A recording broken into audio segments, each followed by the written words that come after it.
s'il vous plaît. Merci. Les escargots pestilentiels ont été chassés par un animal gigantesque et diffus dont le corps a la forme d'une pluie inodore qui ne cesse de tomber sur la ville. Les gens ont très vite remarqué que la pluie n'était pas une pluie réelle, car il n'y avait ni goutte, ni accumulation d'eau. La pluie animale a tout imbibé. Elle vit maintenant dans la matière même de la ville, dans la pierre des murs, dans le verre des fenêtres, dans l'asphalte des rues, dans le bois des arbres, dans l'eau des canaux, dans l'air que les gens respirent. La pluie animale se nourrit du contenu des choses. Elle vide d'une façon extrêmement lente et imperceptible tout ce qui a un cœur, une âme, un sens. Déjà dans la ville, on ne voit plus que des carcasses.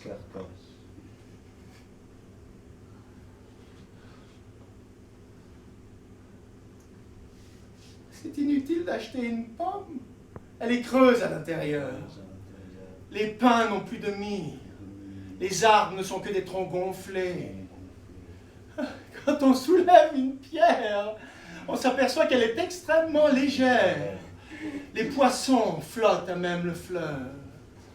Chaque fois qu'un chien s'efforce d'aboyer, on entend seulement une sorte de sifflement. Et parfois même, on le voit s'écrouler comme un château de cartes.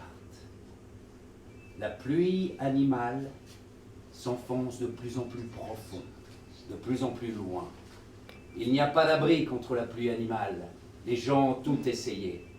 Les parapluies métalliques, les pèlerines cuirassées, les abris souterrains blindés, la révolte et le silence. La pluie animale s'attaque maintenant au temps. Personne ne se rend plus compte s'il fait nuit ou s'il fait jour, s'il est réveillé ou endormi, s'il est seul ou englouti dans la foule, s'il touche sa propre peau ou celle d'un autre qu'il côtoie dans l'énorme conglomérat des êtres vides. Car la pluie animale se nourrit aussi de la chair des hommes, de leur sang, de leurs gestes et de leurs rêves. De plus, elle possède le don de l'ubiquité. Elle est à l'intérieur de chaque pensée, de chaque mot. On ne peut rien lui cacher. Elle sait tout à chaque instant de la nuit et du jour. Elle surveille tous les cerveaux dans le même temps. Parce qu'elle respire simultanément dans tous les cerveaux. Et elle parle avec nous comme si elle était une deuxième voix de notre être.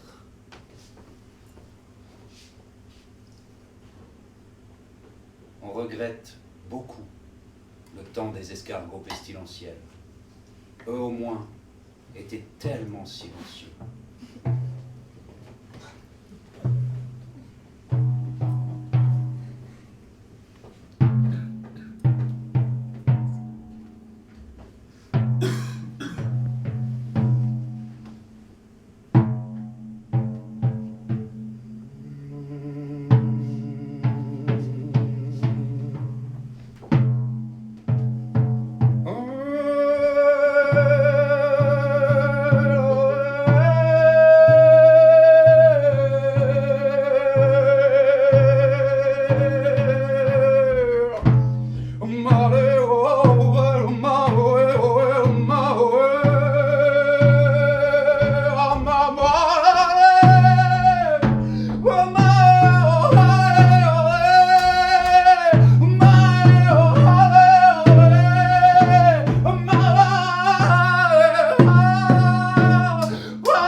Bonsoir mesdames et messieurs, bienvenue au Petit Théâtre de Sion. Vous avez pu apprécier un déchiré de rideau de la compagnie Gaspard avant de descendre un étage en dessous pour apprécier le spectacle Le Vieux Juif Blonde.